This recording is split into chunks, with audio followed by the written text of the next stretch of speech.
新竹市經國路最近呢是出現一個哪像有刁工去敲別人車的查甫人，目前尚無是有5台車已經受害啊。這受害的車主報案了後呢，警方已經鎖定特定人士，準備通知嫌疑人到案說明。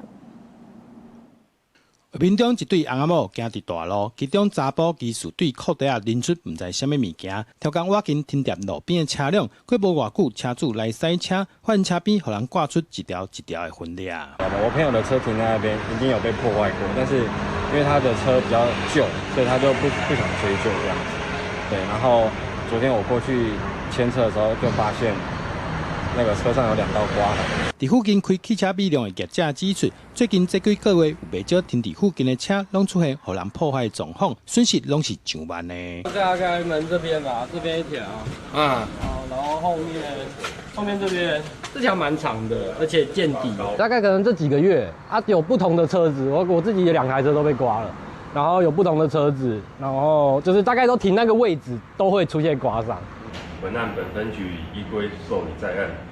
後續將通知嫌疑人到案說明後，以毀損罪移請台灣新竹地方檢察署偵辦。目前傳出尚無5台車受害，警察就報案了後，也派人到現場了解狀況，下調監視器通知涉案的查甫人到案說明，以毀損罪移送新竹地檢署偵辦。記者杜君豪新竹報道。